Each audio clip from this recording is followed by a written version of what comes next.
Hello travelers, Boardman21 here, and today we got the patch notes for patch 8.3, and I tell you what, I hope you brought popcorn, because there is a ton of them, and we're going to go through it, and we're going to try and digest it. There will be some stuff we'll go over, such as some of just the basic things, like nodes inside of a skill tree that we already know about, but everything that's pretty much new news, or some, generally changes the game quite a bit, things that we're really going to want to look at, I'm going to go ahead and give you my thoughts on it, and I hope you share your thoughts with me in the comments below so we can discuss it, see what we're most pumped, most hyped about, and just really get ready for a full-on total hype day tomorrow when the patch drops. Alright, so let's go ahead and get started because there is a lot of them to go through. So, Sands of Majasa, patch 8.3 is coming tomorrow. It's coming for 9 o'clock for me. It's coming 11 o'clock Central Time. And the best part about that, that's nice and early in the day, which is going to allow us to have the whole day to just absolutely dive into it. Alright, now for our table of contents, this will be a super long video, so to cover it, we're going to go through the campaign, the Monolith of Fate, the endgame balance, the arena, new skills, and then all of the class skill changes. We'll stop there, and then part 2 will be mechanics all the way down to the bug fixes. So let's go ahead and get into it. For the campaign, this is really cool. They actually tell us the story or the plot, what we need to do. They're really getting deep into that. So we got the campaign, Chapter 9, the Sands of Majasa.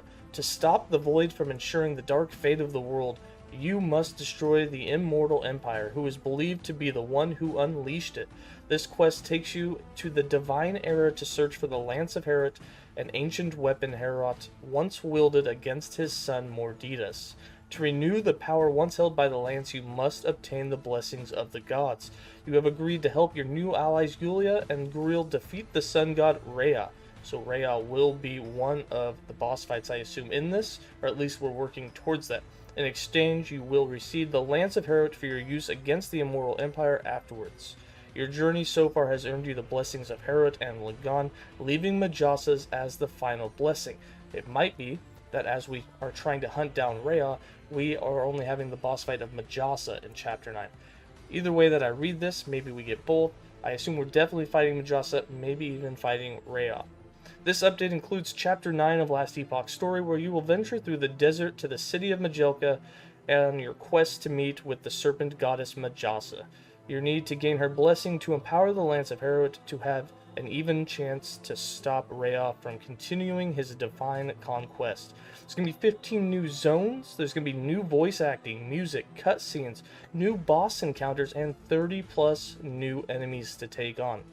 And then for us returning players, at the end of time you will receive a quest to return to Thedema and speak with Yulia to proceed onwards, which is really nice. As soon as you log in, you're automatically going to see that way to begin the quest for Chapter 9.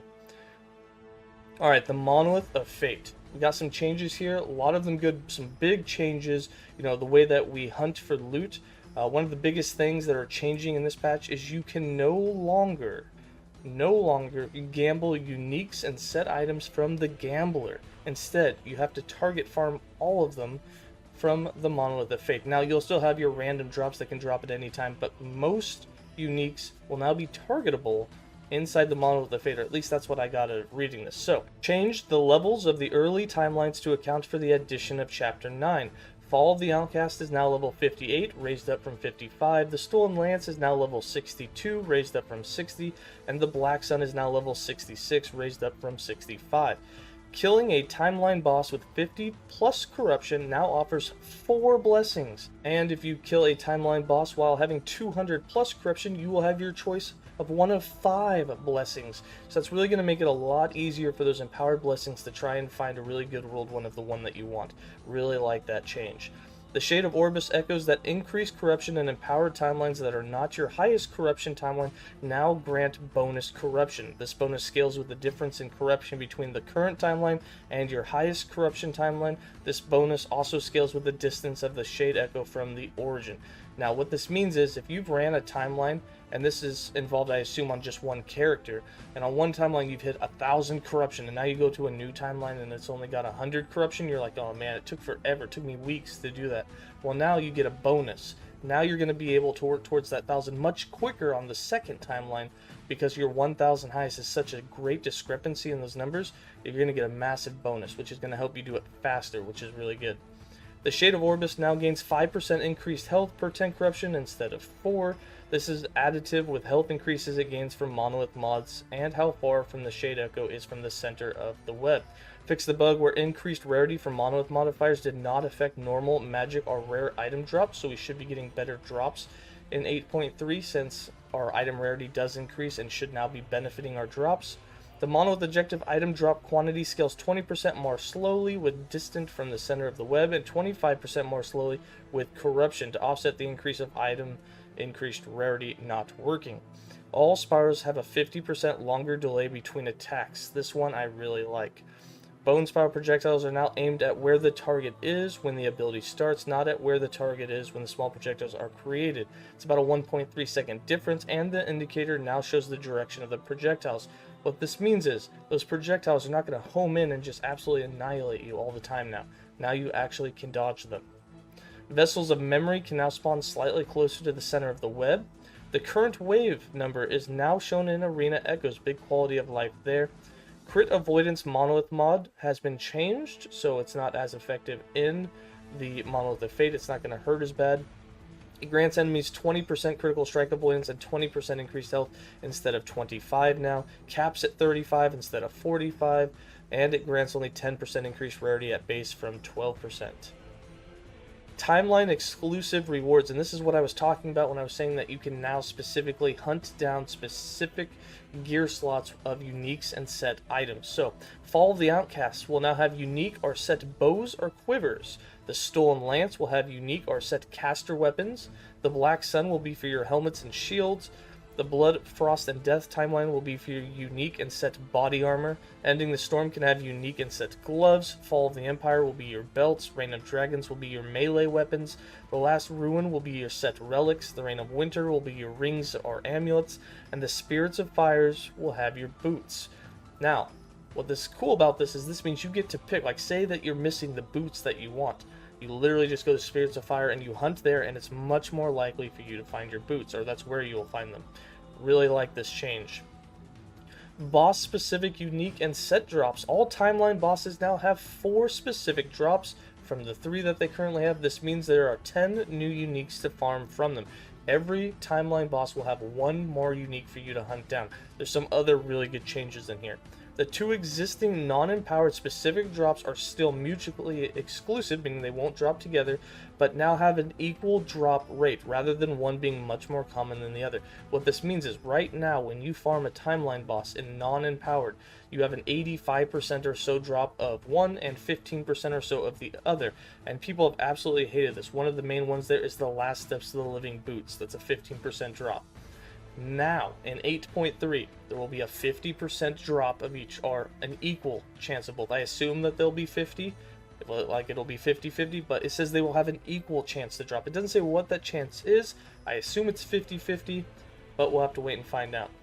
The drop chance of empowered specific drop now scales with the timeline's increased item rarity, meaning that the harder you make the timeline, the farther you want, the more item rarity you've stacked, the more likely you are to get that empowered drop that you wanted. We asked for this, we got it, this is awesome. There's a new unique drop for each timeline boss that is not empowered specific, but which has a drop chance that similarly scales with the timeline's increased item rarity. I don't know what the base drop is there, I don't know how much, what the chance is going to be, but what this means is there will still be 1 empowered drop, and now you have 3 unempowered drops, so you don't have to be into empowered content for the 10 new uniques that are coming into the game that will be boss farmable. In most cases, the new unique added is the new type of drop, but for Spirits of Fire and the Last Ruin timelines, the new uniques are empowered specific, while the old empowered specific uniques are no longer empowered specific. Okay, so what this means is that those 10 new uniques coming that are all non-empowered is only 8 of them are. 2 of them just swap spots in Spirits of the Fire and the Last Ruin. The 2 new uniques will be from the empowered, and the empowered ones will now be what drops non-empowered, if that makes sense. The other thing is, if there's a unique coming to the game that you know that you want, say that it's the 2-handed staff, a caster weapon that you really wanted, then you now know that you don't need to go to the Gambler or wait for it to drop. You can go and get that from the Stolen Lance. That's where the set caster weapons will be. Assuming that that is where that drop is, that's where you would farm. You would just go to that boss, and now you know that's where you go. which is really cool that you can, farm it, target farm it like that. Alright, blessings. The empowered versions of all non-shard drop rate blessings have had their max roll buffed by around 20%. Literally what this is a bunch of drop rates have been increased by 20%. Nothing really special here, just means that you're going to be able to target farm a little bit better. I'm not going to go over all of those. End game balance. The aims, this is what 𝐻G is aiming for with their end game balance in this patch. Mitigate the feeling that early Monolith is significantly easier than Chapter 8 or 9. And most of us know that by Chapter 8, mobs were becoming so difficult that you could literally just go into the Monolith of Fate at level 55 and Outcast, and it was basically the same difficulty. Why not just jump into the endgame? And with Chapter 9 coming, that discrepancy was going to get greater. So they raised the levels of those first few timelines by just a little bit.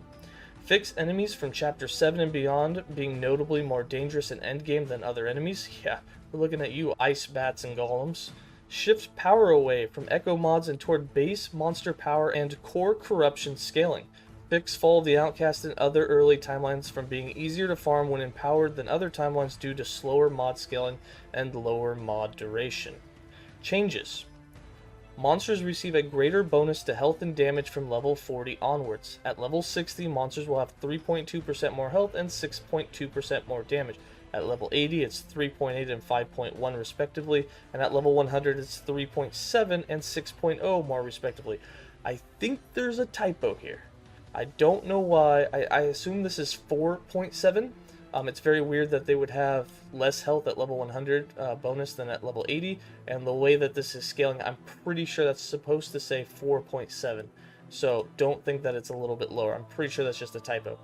Chapters 7, 8, and 9 monsters have had their base health and damage reductions so that the above changes have a net zero effect on them during the campaign, meaning that all of this added damage and added health doesn't really take effect until you're in the Monolith of Fate.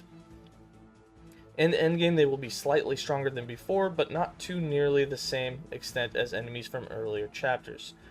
Echoes now rule mods with durations of 3 to 6 at maximum from 5 to 8. That means there will be no more modifiers that last 8 echoes. They will all last between 3 and 6. This is much better. If you're in the level 90 timelines and you empowered them, you notice that you were able to stack way more modifiers, and those timelines got much harder. Each mod power now scales much more slowly with corruption. Each mod power now scales slightly more slowly with distance from the origin. Each mod duration and power scaling is now the same across all timelines at mid to high corruption. The bonuses corruption grants to monster damage, monster health, experience gain, and increased rarity now scale more linear with corruption. At level 100 corruption below, there is no change. At 200 corruption, these bonuses are now 100% from 95. At 400, they're 190 versus 166, and at 800 corruption, the bonuses are now 333% up from 270. Damage scaling in the arena has been slightly reduced to compensate for the higher damage bonuses from monster level. This does not completely offset it, meaning the arena will be just a tiny bit harder, but that's fine. Speaking of the arena, alright, the arena's got 2 really big changes. Number 1, replace golden keys with arena keys of memory, which start an arena run with 100 waves already completed, which is up from the previous 80 that we were getting with the golden ones, or half the waves you completed in your previous arena run rounded to the nearest 10, whichever is higher. So if you ran to 800 waves, you now will start at 400 instead of 100. This is a huge improvement. If you're somewhere between 100 and 200, the half of that is less than 100, you'll start at 100. And they also slightly reduce the XP gain in the arena, probably to offset the fact that if you can make it to 400 waves and you're starting much higher, you're going to be able to consistently get way more and level up much faster, probably a way to get away from that. But overall, I really like this. It means that if you put in hard work and get really high in the arena, you can start your next run really high as well. New skills. We got Multi-Strike, which we've already covered. We have Javelin, which is going to be one of the first builds that we do. We've got Void Cleave, which is going to be awesome. One of the first few builds that we do. For the Acolyte skills, we had a whole bunch of changes. We covered this in a previous video. They're just showing us some of the same stuff that we already know. They made some changes for the unlock order for Harvest, Bone Curse, Transplant, and Volatile Zombie. Overall, not too big of a change, but basically you're getting everything just a little bit sooner. Movement, Reap, and Transplant now share a cooldown. This brings maximum ability more in line with the other classes, and Reaper form is powerful enough without having two movement skills that can be used back to back. So that's a pretty big nerf to movement for the Reaper forms that were using that for speed running. So that's changed. Wraith changes. Some big changes here. You are now limited to 6 wraiths in total. That includes every type of wraith that you can have. The basic summoned wraiths deal 80% more damage. Putrid wraiths and flame wraiths deal 80% more damage. Overall 80%. Even if you double their damage, but you reduce the total amount you can have by 90%, we're going to have to wait and see. I'm not super liking this. We all know that I really liked my 100 minion build, so it's kind of sad to see this one go. Blood Wraiths will deal 21% more damage. Blood Wraiths, Putrid Wraiths, Flame Wraiths no longer decay more slowly than regular Wraiths, so they'll die faster, but you can only have, 6 of them, 8 of them with the skill tree, so you'll be able to summon them easily enough. The Blood Wraiths no longer count as a type of Wraith and have been renamed to Blood Spectrals. They are no longer available on the Summon Wraith tree, but remain summonable via other trees. Nodes on the Necromancer and Lich tree that previously summoned Putrid Wraiths now summon Skeleton Vanguards instead. The node on the Lich tree that previously summoned Putrid Wraiths can have 2 points allocated from 3. The Assemble Abomination, which we've covered before, we now know the default bonus that we get. It's going to be that you absorb minions 150% faster than you could in 8.2. 7% larger absorption radius, and it deals 6% more damage. Not huge changes, but the default version of it should feel much better. And then a bunch of differences inside of the tree. We're not going to read through every one of this because a lot of it changes, and soon enough we're going to have a build out and we're going to go through the skill tree when we do that. Aura of Decay is getting a pretty significant buff. Each time Aura of Decay poisons enemies, it now applies your chance to poison on hit at 15% effectiveness. So what this means is it's going to work the same way it does now, but as an added bonus, if you have, say, 100% poison chance, 15% of that will go towards your Aura of Decay. So now every time that it would apply poison, it's now going to have 15% chance to poison added to that because of that effectiveness, which means that building into chance to poison on hit is worth it, especially for your other skills. It's going to allow Aura of Decay to kind of scale with your build. Absence of Life now heals 2% per point from 3%. What this essentially means, assuming you can put the same amount of points into the tree, is that the 100% life healed per second is going to require exalted healing or lots of building into healing effectiveness.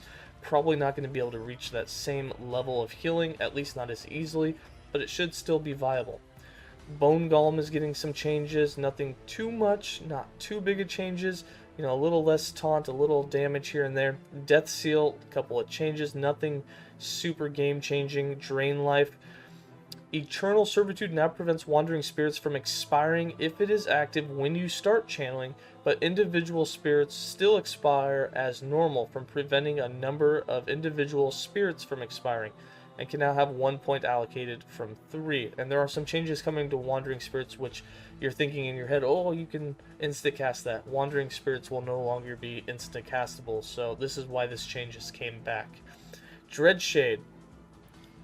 The base skill of Dreadshade has changed. It no longer does the 25% more multiplicative damage. Instead, it now grants 10 necrotic damage to spells and attacks, and 50% increased necrotic damage.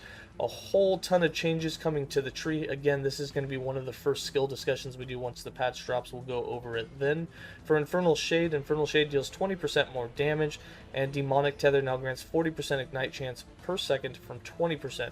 Soul Feast can have 3 additional targets by default. It deals 7% more damage, and it states its added damage effectiveness on its alt tooltip, which it didn't have before. Spirit Plague getting a big nerf. Big nerf for Spirit Plague. Aims to reduce power while leveling at a significant source of late game power, rein in the crazy stacking of affliction effects from nodes like Pestilence while providing some compensation buffs. Spirit Plague now deals 10% less damage. Added a new node that grants necrotic spell damage per point of intelligence. If you stack a lot of intelligence in your build, Spirit Plague will do good damage at endgame. Pestilence grants 5% increased damage over time per point and can stack up to a maximum of 13 times. This is from getting 15% increased damage over time and having an unlimited number of stacks. So, huge nerf to all of you that were using it to stack 10,000% damage over time.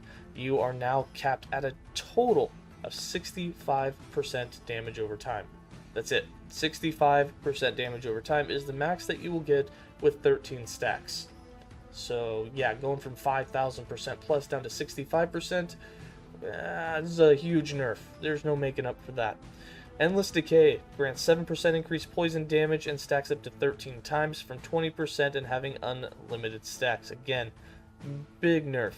Removed Horrific Fascination. Contagion adds 20 to the mana cost from 25, a little cheaper. Scourge grants 75% more damage from 60, and Xangos grants 50% increased bleed effect from 40. Putrid Recovery can have 3 points from 2. Toxic Transmission, same thing, 3 to 2. Gift of Death requires 2 points in Toxic from 1, and Plague Bearer requires 2 points in Pestilence from 3. Summon Skeleton. Fixed a bunch of bugs with it. And the node that grants Skeleton Rogues 50% more damage per point, but is now also divided by the maximum number of rogues that you have total that are active. Summon Wraith, also getting some changes. We're going to go over this skill tree again once patch drops and we have access to the tree. We'll go over it then. Wandering Spirits, the biggest change with Wandering Spirits is that it's no longer instant cast, but there are several other changes with this. So their aim with this skill was to increase the effectiveness of the skill's base functionality and offer more build options while reducing visual noise, reducing the power of Spectral Putrescence, and making auto cast less appealing. Also reduce the number of nodes with downsides, as these can often feel bad to take even if they're your best option. Wandering Spirits is no longer instacast. It has a 13-second cooldown, up from 8, and costs 31 mana, up from 15. Double the mana cost and a 50% increased cooldown recovery. Wandering Spirits creates spirits 19% more frequently. You'll get more spirits. Wandering Spirits creates spirits for 5.6 seconds instead of 5.2, so the skill itself lasts a little longer. All remaining spirits now fade 0.4 seconds after the end of the reveal duration, which means that after the skill's over, boom, all your spirits just gone and you gotta start over. Spirits now last 4 seconds instead of 7, and spirits deal 50% more damage and deal damage in a 7% larger area around the spirit. We'll have to see how it feels when we play with it. We're not going to go over all the skill tree changes right now. We will do a discussion on that later. Volatile Zombie, big nerf to the total health that you can have with them, which will definitely reduce the total amount of ward that you could get if you were playing the Giant Zombie version. They now grant 80% more area, but only 100% more health from 60 and 300 respectively for taking the Giant Zombie node. Necrotic Fervor can now only have 2 points allocated from 3. Alright, first off, oh god, you gotta look at this. This is static. I assume this is static. Look at the way it casts, and the orbs, you can make it orbit around like Hammer Throw. You have little orbs, big orbs, and then they explode at the end, and when they explode at the end, they still zap the enemies. I tell you what, I saw that, and this looks sweet. I really like this. Basically, it's like Hammer Throw, but for static orb. Ooh, it looks good. I can't wait to play around with that.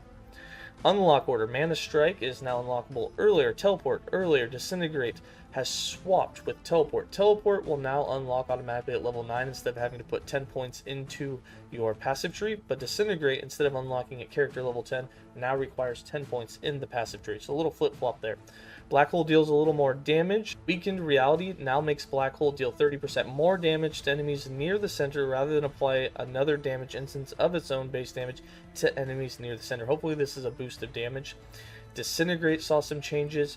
Add a new node that gives Disintegrate ignite chance per second equal to your chance to ignite on hit. A lot of this ignite chance, or a lot of this ailment chance based on what your hit chance is for a lot of these dot skills, really like that. Really going to allow you to get a lot more ailments into your dot and your channeling abilities. Fixed a couple of bugs. Fireball now has a 25% chance to ignite on hit. Its projectile speed is increased by 20% by default, and now hits enemies more consistently and effectively, has a wider hitbox against enemies than walls. And Arcane Divergence now has 3 mana costs from 4, a little cheaper. Lightning Blast had its base damage reduced. Eesh. Also, the very powerful node Shatter Shock, which would give you 20% more damage against chilled or shocked enemies. You could put 3 points in there so you could get 60% more, and if they were both 120% more damage, has been reduced to only 12% more damage per point, almost half. So big damage nerf to Lightning Blast.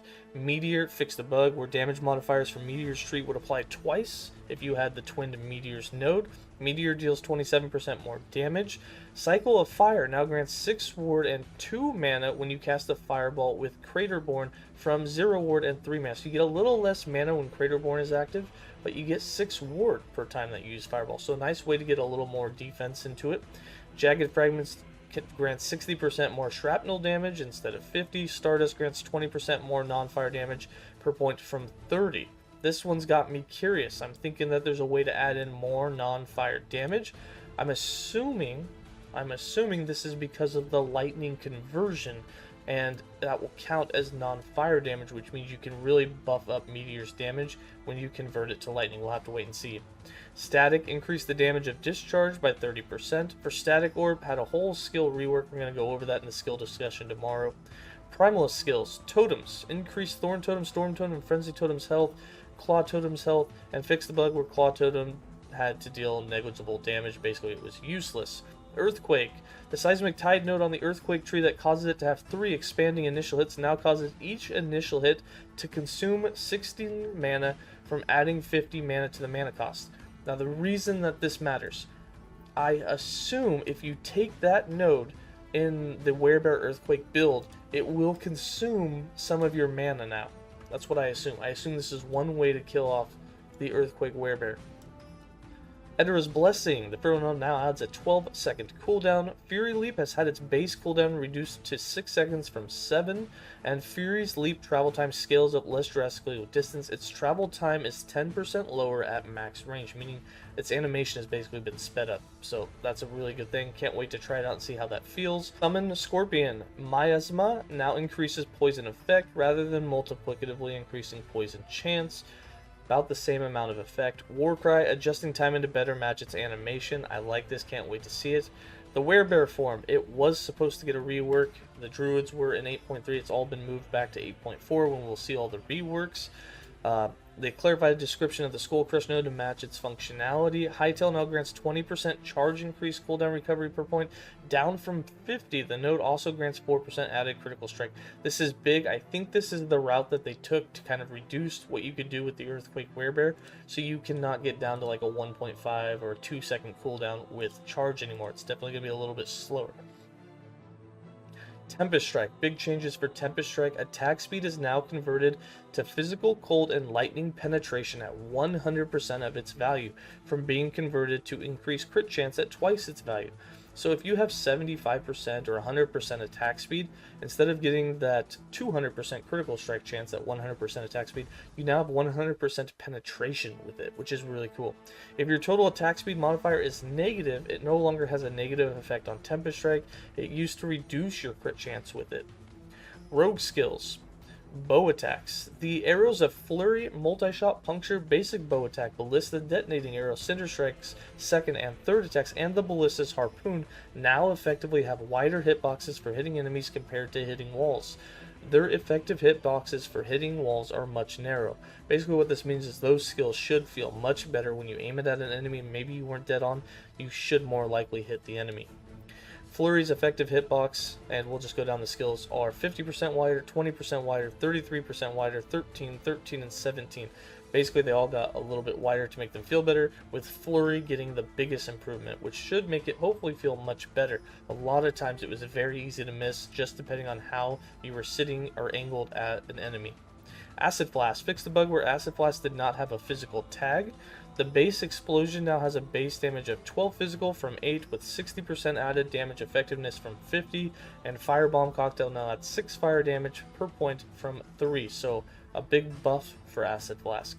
Ballista's minion tags now update when taking nodes that add fire damage or convert to cold. Clarified that Ballista's Frigid Barrage also converts the Flaming Shots node to cold. Cinder Strike now unlocks at character level 7 from 10. You get it a little earlier. That's nice. Decoy. Decoy is too powerful as a crowd control skill, so its cooldown has been increased, duration has been reduced, and some compensatory buffs have been made to the tree, mostly to avoid these changes being quite so detrimental to more damage-focused uses of the skill. The cooldown went up to 14 seconds from 10, duration went down to 2.5 from 3, and it's somewhat less effective at drawing in aggro. and then we'll go over the skill changes in a future video. Detonating Arrow added a new node that removes the mana cost and restores 6 mana when you hit at least one enemy, but reduces the chance to explode to 15% from the 100% base. This is to provide more options for a low-cost generator bow attack, especially for builds that have taken nodes to turn one of the normal generator bow attacks into a high-cost skill. Really like this. Detonating Arrow will officially be useful for generating mana. You will be able to spam it. I like it. Flurry. There is a 6% shorter delay between uses for the non-channeled version. The delay between individual arrows and strikes within a use has not been changed. The bow version of the skill now has a very slight delay before the first arrow is released, so that it better lines up with the animation. This delay is still a lot slower than it is for most abilities. Hail of Arrows. Nowhere to Hide grants a maximum bonus of 16% from 20. The Hunt grants 40% more duration from 50. Volley can now have 4 points instead of 5. Quick Draw grants 15% less mana cost from 12. Pristine Fletcher grants 18% more damage from 15. Arsonist grants 15% more damage to ignite enemies from 10. Headshot grants 20% more damage to stunned enemies from 15%. And Venom Arrow grants 50% poison chance per second from 40. So some nerfs and then some buffs. We'll have to see how it feels. Puncture. Death Imprints grants 50% Shadow Dagger chance per point from 25, but requires 2 points in Shatter from 1. Really like this. This should allow you to make Puncture feel a little bit better. Was really disappointed when it went away after we made an S tier build with it, so hopefully bringing that back just a little bit. Then there were some other changes for it. Shadow Dagger deals 10% less damage on proc, reduce the value of increased Shadow Dagger's effect affixes on equipment and idols by around 10%, so Shadow Daggers will not be hitting as hard as they currently do. Shadow Cascade. Shadow Elegance now grants 20% Shadow Dagger chance when Dagger Dance is used by a Shadow from 100%. No change to non-Shadow uses. Porcupine's Wrath grants 90% more damage from 75%. Hurricane of Blades costs 50 mana per second instead of 60. It's still ridiculously high, but we'll have to try it out. And Daggers from Dagger Dance have 24 base damage from 16 and 120% added damage effectiveness from 100. Really like to see that. Hopefully they can do a lot more damage now. Smoke Bomb. Knives in the Dark grants 35% Shadow Dagger's chance on slow from 100%, but can have 2 points allocated from 1. Alright, this is where I'm going to end part 1. Part 2, we're going to start off with the Sentinel Skills. The Sentinel is the one getting the most changes and some really big improvements, so we're going to start the next video off there. Alright, travelers, as always, stay safe and have a good day.